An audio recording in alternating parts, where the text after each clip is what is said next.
ಎಲ್ಲರಿಗೂ ನಮಸ್ಕಾರ. Welcome back to snappy knowledge. 20ನೇ ಶತಮಾನದೊಳಗೆ ಜಗತ್ತು 2 ಜಾಗತಿಕ ಯುದ್ಧಗಳನ್ನು ಎದುರಿಸ್ತದ. ಇವು ಸಮಾಜದ ಶಾಂತಿಯನ್ನು ಅಳಿಸಿ ಹಾಕಿ ಅಪಾರ ಕಷ್ಟ ನಷ್ಟಗಳಿಗೆ ಕಾರಣ ಆದವು ಅಂತ ಹೇಳಬಹುದು. ಅವು ಯಾವ್ಯಾವಪ್ಪ ಅಂತಂದ್ರೆ ಫಸ್ಟ್ ವರ್ಲ್ಡ್ ವಾರ್ ಮತ್ತು ಸೆಕೆಂಡ್ ವರ್ಲ್ಡ್ ವಾರ್, ಪ್ರಥಮ ಜಾಗತಿಕ ಯುದ್ಧ ಮತ್ತು ದ್ವಿತೀಯ ಜಾಗತಿಕ ಯುದ್ಧ ಅಂತ ಕರಿತೀವಿ. ಪ್ರಥಮ ಜಾಗತಿಕ ಯುದ್ಧ ಇದು ಒಂದು ಆಕಸ್ಮಿಕವಾಗಿ ನಡೆದಂತಹ ಘಟನೆ ಅಲ್ಲ. ಇದಕ್ಕೆ ಸುಮಾರಷ್ಟು ಕಾರಣಗಳವ. ದೊಡ್ಡ ದೊಡ್ಡ ರಾಷ್ಟ್ರಗಳ ಮಹತ್ವಾಕಾಂಕ್ಷೆ, ಯುರೋಪ್ನಲ್ಲಿ ನಡೆದಂತಹ ಕೈಗಾರಿಕಾ ಕ್ರಾಂತಿ, ವಾಣಿಜ್ಯ ಮತ್ತು ಸಾಮ್ರಾಜ್ಯಶಾಹಿತ್ವದ ಪೈಪೋಟಿ, ಸೈನಿಕ ಶಸ್ತ್ರಾಸ್ತ್ರಗಳ ಸ್ಪರ್ಧೆ, ಒಪ್ಪಂದಗಳು, ರಹಸ್ಯ ಕೂಟಗಳು, ಇನ್ನೂ ಹಲವಾರು ಕಾರಣಗಳದಾವ. ಈ ಎಲ್ಲ ಕಾರಣಗಳ ಫಲವೇ ಪ್ರಥಮ ಜಾಗತಿಕ ಯುದ್ಧ. ಸೊ ಇವತ್ತಿನ ವಿಡಿಯೋದೊಳಗೆ ನಾವು ಫಸ್ಟ್ ವರ್ಲ್ಡ್ ವಾರ್ ಬಗ್ಗೆ ತಿಳ್ಕೊಳ್ಳೋಣಂತ. ಇದು ಸುಮಾರು 4 ವರ್ಷಗಳ ಕಾಲ, ಅಂತಂದರೆ 1914ರಿಂದ 1918ವರೆಗೂ ನಡೀತದ. 1914 ಜೂನ್ 28ರಂದು ಆಸ್ಟ್ರಿಯಾದ ಚಕ್ರವರ್ತಿ ಫ್ರಾನ್ಸಿಸ್ ಜೋಸೆಫ್ನ ಸೋದರಳಿಯ, ಆಸ್ಟ್ರಿಯಾದ ಉತ್ತರಾಧಿಕಾರಿಯಾಗಬೇಕಾಗಿದ್ದಂತಹ ಆರ್ಚ್ಡ್ಯೂಕ್ ಫ್ರಾನ್ಸಿಸ್ ಫರ್ಡಿನಾಂಡ್ ಮತ್ತು ಅವನ ರಾಣಿ ಸೋಫಿಯಾ ಇಬ್ಬರು ಬೋನಿಯಾದ ರಾಜಧಾನಿ ಸರ್ಜಾವೋ ಅನ್ನೋ ಸ್ಥಳಕ್ಕೆ ಮಿಲಿಟರಿ ಪರಿಶೀಲನೆಗಾಗಿ ಬಂದಿರ್ತಾರೆ. ಆಗ ಸರ್ಬಿಯಾನ್ ಜನಾಂಗಕ್ಕೆ ಸೇರಿದ ಮತ್ತು ಬ್ಲ್ಯಾಕ್ ಹ್ಯಾಂಡ್ ಎಂಬ ಗುಪ್ತ ಸಂಘದ ಸದಸ್ಯನಾಗಿದ್ದಂತಹ ಗವ್ರಿಲೋ ಪ್ರಿನ್ಸೆಪ್ ಅನ್ನೋರು ಅವರನ್ನು ಕೊಲೆ ಮಾಡ್ತಾರೆ. ಈ ಕೊಲೆ ಸುದ್ದಿಯನ್ನು ಕೇಳಿದಂತಹ ಆಸ್ಟ್ರಿಯಾವು ಈ ಘಟನೆಗೆ ಸರ್ಬಿಯಾವೇ ಕಾರಣ ಅಂತ ಅವರನ್ನು ಆಪಾದನೆ ಮಾಡಿ ಇದು ಕೊಲೆ ಪಾತಕರ ರಾಷ್ಟ್ರ ಅಂತ ಅವರನ್ನು ಖಂಡಿಸ್ತದ. 1914 ಜುಲೈ 23ರಂದು ಆಸ್ಟ್ರಿಯಾ ಕಠೋರ ಬೇಡಿಕೆಗಳನ್ನು ಒಳಗೊಂಡಂತಹ ಒಂದು ಅಂತಿಮ ಎಚ್ಚರಿಕೆ ಪತ್ರವನ್ನು ಸರ್ಬಿಯಾಕ್ಕೆ ಕಳಿಸಿ 48 ಗಂಟೆಗಳ ಒಳಗಾಗಿ ತಪ್ಪನ್ನು ಒಪ್ಕೋಬೇಕು ಮತ್ತು ಕೊಲೆ ಪಾತಕನನ್ನು ತನಗೆ ಒಪ್ಪಿಸಬೇಕು, ಇಲ್ಲಾಂದರೆ ಅಪರಾಧದ ಶೋಧವನ್ನು ನಡೆಸಲಿಕ್ಕೆ ಆಸ್ಟ್ರಿಯಾದ ಅಧಿಕಾರಿಗಳಿಗೆ ಅನುಮತಿಯನ್ನು ನೀಡಬೇಕು ಅಂತ ತಿಳಿಸ್ತದ. ಆಸ್ಟ್ರಿಯಾದ ಈ ಬೇಡಿಕೆಗಳನ್ನು ತಿರಸ್ಕರಿಸಿದಂತಹ ಸರ್ಬಿಯಾ ಈ ಸಮಸ್ಯೆಯನ್ನು ದಿ ಹೇಗ್ ನ್ಯಾಯಾಲಯ ಅಥವಾ ಅಗ್ರ ರಾಷ್ಟ್ರಗಳ ಸಮ್ಮೇಳನಕ್ಕೆ ಒಪ್ಪಿಸಲಿಕ್ಕೆ ಸಿದ್ಧ ಅಂತ ತಿಳಿಸ್ತದ. ಸರ್ಬಿಯಾದ ಉತ್ತರದಿಂದ ಕೋಪಗೊಂಡಂತಹ ಆಸ್ಟ್ರಿಯಾ 1914 ಜುಲೈ 28ರಂದು ಸರ್ಬಿಯಾದ ಮೇಲೆ ಯುದ್ಧವನ್ನು ಸಾರ್ತದ. ಆಸ್ಟ್ರಿಯಾದ ಪರವಾಗಿ ಜರ್ಮನಿ, ಸರ್ಬಿಯಾದ ಪರವಾಗಿ ರಷ್ಯಾಗಳು ಯುದ್ಧವನ್ನು ಪ್ರವೇಶ ಮಾಡ್ತಾವ.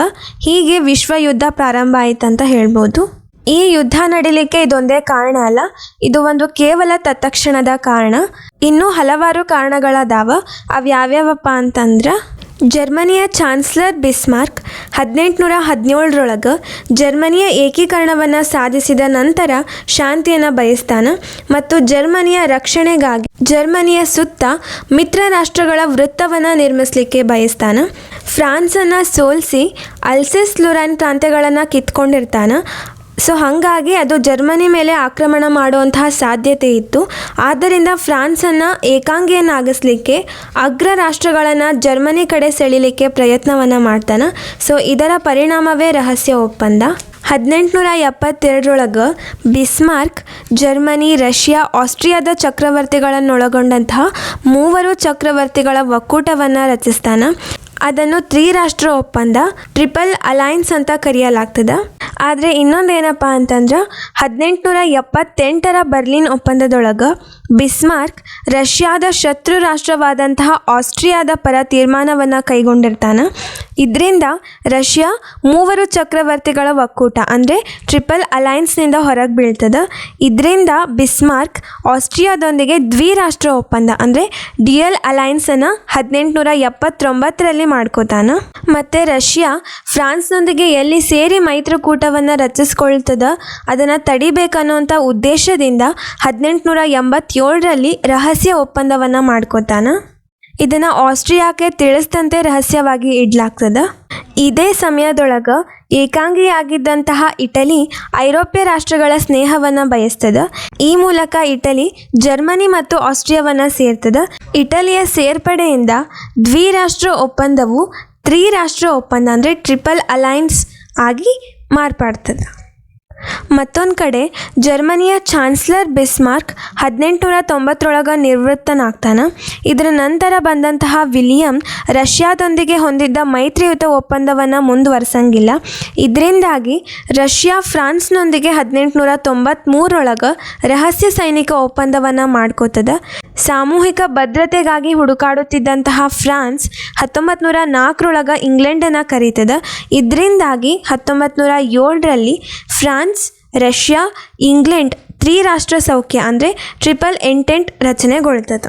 ಹೀಗೆ ಇಡೀ ಯುರೋಪ್ 2 ಸೈನಿಕ ಬಣಗಳಾಗಿ ಇಬ್ಬಾಗ ಆಗ್ತದೆ. ಅವು ಶಸ್ತ್ರಾಸ್ತ್ರಗಳ ಸಂಗ್ರಹಕ್ಕೆ ಪೈಪೋಟಿಯನ್ನು ನಡೆಸ್ತಾವ. ಅವುಗಳ ನಡುವಿನ ಸ್ಪರ್ಧೆ, ದ್ವೇಷ, ಸಂಶಯ ಮತ್ತು ಮತ್ಸರ ಭಾವನೆಗಳು ಈ ಯುದ್ಧಕ್ಕೆ ಕಾರಣ ಆಗ್ತದಂತ ಹೇಳ್ಬೋದು. ಯುರೋಪ್ನಲ್ಲಿ ನಡೆದಂತಹ ಮೈತ್ರಿಕೂಟಗಳು ಮತ್ತು ರಹಸ್ಯ ಒಪ್ಪಂದಗಳ ಕಾರಣದಿಂದ ಸಂಕುಚಿತ ರಾಷ್ಟ್ರೀಯತೆ, ಮತ್ಸರ, ಪರಸ್ಪರ ಸಂಶಯ ಮತ್ತು ಸ್ಪರ್ಧೆ ಭಾವನೆ ಬೆಳೀತದೆ. ಇದು ಶಸ್ತ್ರಾಸ್ತ್ರಗಳ ಪೈಪೋಟಿಗೆ ಕಾರಣ ಆಯಿತು ಅಂತ ಹೇಳಬಹುದು. ಏಕೀಕರಣದ ನಂತರ ಜರ್ಮನಿ ತ್ವರಿತಗತಿಯಲ್ಲಿ ಮಹಾಸೈನಿಕ ಶಕ್ತಿಯಾಗಿ ಬೆಳೀತದೆ. ಇದರಿಂದಾಗಿ ಯುರೋಪಿನ ಅಗ್ರ ರಾಷ್ಟ್ರಗಳು ತಮ್ಮ ಶಕ್ತಿ ಸಮತೋಲವನ್ನು ಕಾಪಾಡಿಕೊಳ್ಳೋದಕ್ಕಾಗಿ ತಮ್ಮ ಮಿಲಿಟರಿ ಶಕ್ತಿಯನ್ನು ಹೆಚ್ಚಿಸಲಿಕ್ಕೆ ಕ್ರಮವನ್ನು ಕೈಗೊಳ್ತಾವೆ. ಮಿಲಿಯನ್ ಗಟ್ಟಲೆ ಹಣವನ್ನು ಶಸ್ತ್ರಾಸ್ತ್ರಗಳನ್ನು ಕೊಂಡ್ಕೊಳ್ಳಿಕ್ಕೆ ವಿನಿಯೋಗ ಮಾಡ್ತಾವ. ಶಸ್ತ್ರಾಸ್ತ್ರಗಳನ್ನು ಹೊಂದೋದು ಒಂದು ರಾಷ್ಟ್ರೀಯ ಪ್ರತಿಷ್ಠೆಯಾಗಿಯೇ ಬೆಳೀತದೆ. ಸೈನಿಕ ತರಬೇತಿ ಮತ್ತು ಸೈನಿಕ ಸೇವೆಯನ್ನು ಕಡ್ಡಾಯಗೊಳಿಸ್ತದೆ. ನೌಕಾ ನಿರ್ಮಾಣದೊಳಗೆ ಇಂಗ್ಲೆಂಡ್ ಮತ್ತು ಜರ್ಮನಿಯ ನಡುವೆ ತೀವ್ರ ಸ್ಪರ್ಧೆ ನಡೀತದೆ. 19ನೇ ಶತಮಾನದೊಳಗೆ ಯುರೋಪಿನಲ್ಲಿ ಪ್ರಬಲ ರಾಷ್ಟ್ರಗಳ ಉದಯದಿಂದಾಗಿ ರಾಷ್ಟ್ರೀಯತೆ ಬೆಳೀತದೆ. ಸ್ವರಾಷ್ಟ್ರದ ಬಗ್ಗೆ ಹೆಮ್ಮೆ ಮತ್ತು ಪರರಾಷ್ಟ್ರಗಳ ಬಗ್ಗೆ ಕೀಳು ಭಾವನೆಯನ್ನು ಮೂಡಿಸ್ತದೆ. ಜರ್ಮನರಲ್ಲಿ ಕೂಡ ಇಂತಹ ಭಾವನೆ ಅತಿಯಾಗಿ ಬೆಳೀತದೆ. ಟ್ಯೂಟೋನಿಕ್ ಬುಡಕಟ್ಟಿಗೆ ಸೇರಿದಂತಹ ಜರ್ಮನ್ನರು ಮಾತ್ರ ವಿಶ್ವಪ್ರಭುತ್ವಕ್ಕೆ ಅರ್ಹರು. ಪ್ರಪಂಚವನ್ನು ನಾಗರಿಕರನ್ನಾಗಿ ಮಾಡುವುದಕ್ಕೆ ದೇವರು ನಮ್ಮನ್ನು ಸೃಷ್ಟಿಸಿದೆ. ಜರ್ಮನ್ನರು ಪ್ರಪಂಚವನ್ನು ಆಳಬೇಕು ಇಲ್ಲವೇ ನಶಿಸಬೇಕು ಎಂದು ಕೈಸರ್ ವಿಲಿಯಂ ಘೋಷಿಸಿದ್ದಾನೆ. ಈ ರೀತಿಯ ಘೋಷಣೆ ಆ ರಾಷ್ಟ್ರದ ಭಾಷೆ, ಬುಡಕಟ್ಟು, ಸಂಸ್ಕೃತಿ ಬಗ್ಗೆ ದುರಾಭಿಮಾನ ಬೆಳೆದು ಪರರಾಷ್ಟ್ರಗಳನ್ನು ಕೀಳಾಗಿ ಕಾಣಲಿಕ್ಕೆ ಆರಂಭ ಮಾಡ್ತಾರೆ. 1871 ಜರ್ಮನಿಯನ್ನರು ಫ್ರಾನ್ಸ್ರನ್ನು ಸೋಲಿಸಿದಾಗ ಜರ್ಮನ್ನರು ಫ್ರೆಂಚರನ್ನು ಕೀಳಾಗಿ ಕಾಣಲಿಕ್ಕೆ ಆರಂಭ ಮಾಡ್ತಾರೆ. ಇದರಿಂದಾಗಿ ಫ್ರೆಂಚರು ಜರ್ಮನಿಯನ್ನರನ್ನು ದ್ವೇಷಿಸತೊಡಗ್ತಾರೆ. ಅದೇ ರೀತಿ ಆಸ್ಟ್ರಿಯನ್ನರು ರಷ್ಯನ್ನರನ್ನು, ಬಾಲ್ಕನ್ನರು ಟರ್ಕರನ್ನು ದ್ವೇಷಿಸತೊಡಗ್ತಾರೆ. ಇಂಗ್ಲೆಂಡ್ ಕೂಡ ಇದಕ್ಕೆ ಹೊರತಾಗಿಲ್ಲ. ಬಿಳಿಯರಾದ ನಾವು ಪ್ರಪಂಚದಲ್ಲೇ ಶ್ರೇಷ್ಠರು, ನಮ್ಮದು ಸೂರ್ಯ ಮುಳುಗದ ದೇಶ ಅನ್ನೋ ಭಾವನೆ ಅವರಲ್ಲಿ ಇತ್ತು. ಈ ರೀತಿ ಯುರೋಪಿನಲ್ಲಿ ಅಗ್ರ ರಾಷ್ಟ್ರಗಳಲ್ಲಿ ಬೆಳೆದಂತಹ ಸಂಕುಚಿತ ಭಾವನೆ ಮತ್ತು ಆಕ್ರಮಣಶೀಲ ರಾಷ್ಟ್ರೀಯತೆಯು ಅವುಗಳಲ್ಲಿ ದ್ವೇಷ, ಮತ್ಸರ, ಅಶಾಂತಿ ಭಾವನೆ ಬೆಳೀಲಿಕ್ಕೆ ಕಾರಣ ಆಗಿ ಯುದ್ಧಕ್ಕೆ ದಾರಿ ಮಾಡಿಕೊಡ್ತದೆ.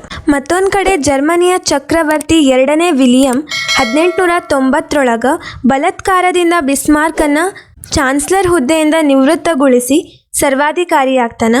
ಬಿಸ್ಮಾರ್ಕ್ ಎಂಬ ಶ್ರೇಷ್ಠ ರಾಜಕಾರಣಿಯ ರಕ್ಷಣೆ, ಶಾಂತಿ, ಮಿತ್ರತ್ವದ ವಿದೇಶಾಂಗ ನೀತಿಯನ್ನು ಕೈಬಿಟ್ಟು ಯುದ್ಧ, ವಿಸ್ತರಣೆ, ಪ್ರತಿಷ್ಠೆಯ ವಿದೇಶಾಂಗ ನೀತಿಯನ್ನು ಅನುಸರಿಸ್ತಾನೆ. ಅಪಾರ ಮಹತ್ವಾಕಾಂಕ್ಷೆ ಮತ್ತು ಸಮರೋತ್ಸಾಹವನ್ನು ಹೊಂದಿದ್ದಂತಹ ವಿಲಿಯಂ ರಾಜಕೀಯ ದೂರದೃಷ್ಟಿ ಹೊಂದಿದ ನಾಯಕ ಆಗಿರಂಗಿಲ್ಲ. ಅವನ ದುಡುಕಿನ ನಿರ್ಧಾರಗಳು ಕೂಡ ಅಂತಾರಾಷ್ಟ್ರೀಯ ಬಿಕ್ಕಟ್ಟಿಗೆ ಕಾರಣ ಆಗ್ತದೆ ಅಂತ ಹೇಳ್ಬೋದು. ಬಾಲ್ಕನ್ ಸಮಸ್ಯೆ ಕೂಡ ಪ್ರಥಮ ಮಹಾಯುದ್ಧಕ್ಕೆ ಕಾರಣ ಆಗ್ತದೆ. ಇಲ್ಲಿನ ಟರ್ಕಿ ಸುಲ್ತಾನ ಅಸಮರ್ಥನಾಗಿರ್ತಾನೆ. ಅವನ ಅಸಮರ್ಥತೆಯಿಂದಾಗಿ ಟರ್ಕಿ ಸಾಮ್ರಾಜ್ಯ ಪತನದ ಹಾದಿಯನ್ನು ಹಿಡಿದಿರ್ತದೆ. ಇದರ ಲಾಭ ಪಡೆದಂತಹ ಬಾಲ್ಕನ್ನಲ್ಲಿ ತಮ್ಮ ಪ್ರಭಾವ ಮತ್ತು ಪ್ರಾಬಲ್ಯವನ್ನು ಹೆಚ್ಚಿಸಿಕೊಳ್ಳಿಕ್ಕೆ ಯುರೋಪಿನ ರಾಷ್ಟ್ರಗಳಾದ ರಷ್ಯಾ, ಇಂಗ್ಲೆಂಡ್, ಫ್ರಾನ್ಸ್, ಜರ್ಮನಿ ಮತ್ತು ಆಸ್ಟ್ರಿಯಾಗಳು ಆಸಕ್ತಿಯನ್ನು ವಹಿಸ್ತಾವೆ. ಟರ್ಕಿ ರಾಜ್ಯವನ್ನು ಹರಿದು ಹಂಚ್ಕೊಳ್ಳಿಕ್ಕೆ ಪ್ರಯತ್ನವನ್ನು ನಡೆಸ್ತಾವೆ. ಇದರಿಂದಾಗಿ ಪರಸ್ಪರ ವೈರಿ ರಾಷ್ಟ್ರಗಳಾಗಿ ಪರಿಣಮಿಸ್ತಾವಂತ ಹೇಳಬಹುದು.